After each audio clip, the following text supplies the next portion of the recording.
I was an escort driver for 2 years, delivering brand new vehicles all around the country. Being a Floridian, I was initially enthused with the prospect of seeing a real winter until I drove through a real winter. In a month's time, I had went through so many life-threatening situations involving snow that I had begun to perceive that cold, white, icy stuff collectively as one large anthrax smoothie. From behind the wheel, I watched 35 vehicles crash all around me outside of Dallas when I-20 froze over.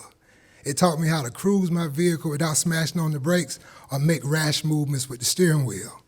I flipped my vehicle over in the snow in the countryside of Wisconsin at 2 in the morning when I pulled over to check my map. It taught me the importance of knowing where to park during a snowfall. I learned the value of calling ahead to truck stops to make sure that they were still in service when I pulled into this truck stop in the Upper Peninsula of Michigan at 1 in the morning during a snowstorm to find out that it had been abandoned.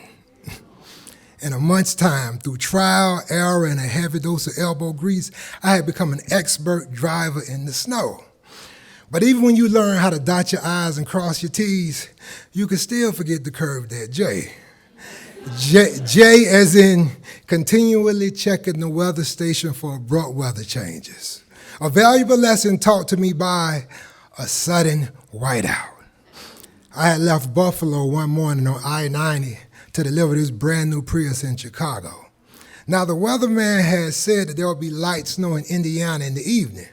So I had planned to drive through as much as Indiana as I could before the first sign of snow. That's what I planned.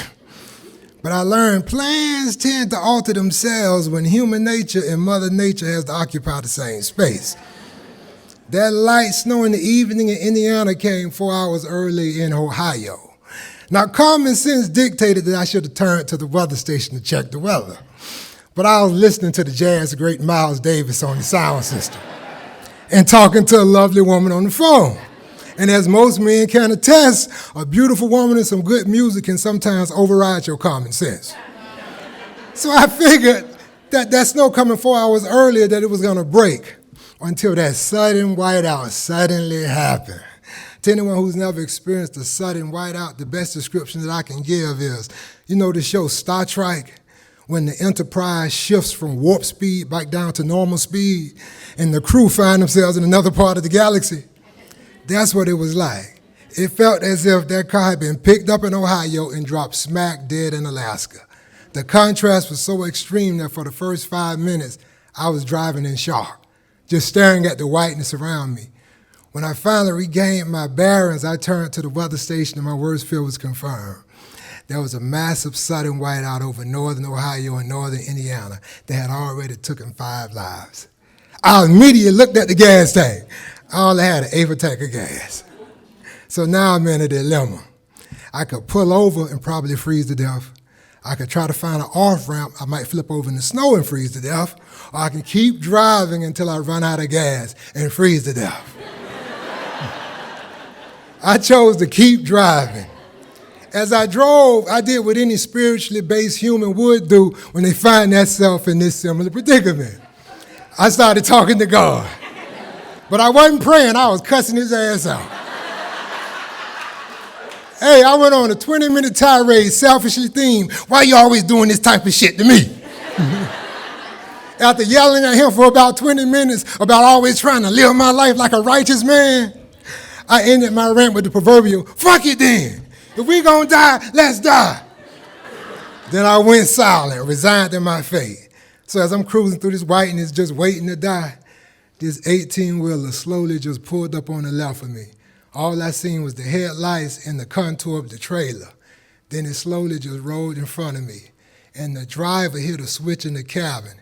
The back of his trailer lit up with light. And I followed him for 20 minutes to a truck stop. When we got to the truck stop, it was hundreds of trucks out in the snow. So he stuck his hand out the window. It was a white male's hand. He gave me the power fist. I stuck my hand out the window and gave him the power fist back. Then he went to find himself somewhere to park. I never got to thank this guy for what he did face to face. But there is a silver lining. When I went into the truck stop, I was still tense from the ordeal of almost dying time I walked into the front door, this fat redneck sitting at the bar looked at me and said, "Brother, you look like you just went through a real one. Here, you need this more than me." He gave me his free ticket for a hot shower. And that's how I finished the night, washing the road off with a hot shower. Thank you.